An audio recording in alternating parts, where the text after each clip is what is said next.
तर बांधकाम विभागातील भ्रष्टाचार असल्याचा संदीप देशपांडेंनी आरोप केलाय। पीडब्ल्यूडी मध्ये महाभ्रष्टाचार होतोय असं संदीप देशपांडे म्हणतात।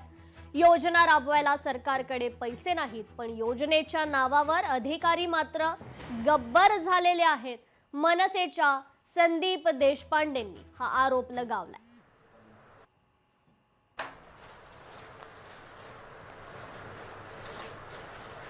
साहेब मग ह्याच्यामध्ये मग साहेबांचा हिशोब आहे का ना? मग एकजुडी साहेबांचा बरं ना, एक तर एनओसी साहेबांची मग वेगळी एकजुडी साहेबांची।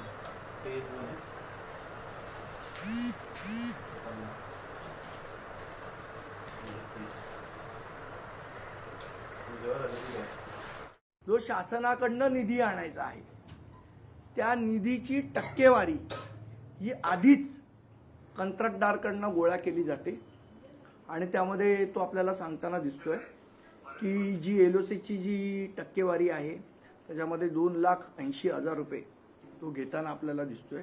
हा एका कॉन्ट्रॅक्टरकडनं, त्याचं कामही छोटं होतं काम, त्या कॉन्ट्रॅक्टरकडनंही पैसे घेताना दिसतोय।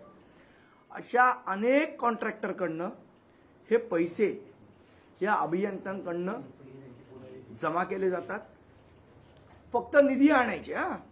पीडब्ल्यूडी मध्ये आजच भ्रष्टाचार होतोय का? तर नाही, याच्या आधीही होत आहे।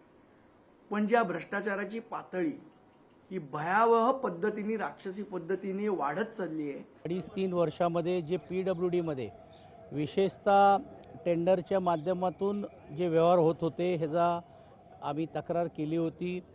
आताही देखील गेल्या 3 महिन्या अगोदर शिवेंद्रराजेजी जे त्या खात्याचे मंत्री आहेत यांच्याशी अनौपचारिक चर्चा करत असताना मोठ्या प्रमाणावरती खरेदी विक्री आणि विशेषतः बीडी चाळीच्या नावावरती खोल्या करण्याच्या बाबतीतला पण देखील मोठ्या प्रमाणावरती तक्रारी हे प्राप्त झालेले आहेत।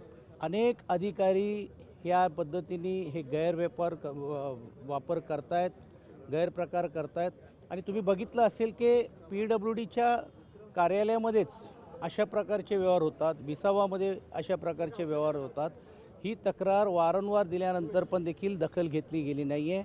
आज संदीप देशपांडेंनी जो व्हिडिओ ट्विट केलेला आहे त्यात ती सत्यता, त्याची चौकशी व्हायला पाहिजे। लोकशाही मराठी ऐका, पहा, जागरूक रहा।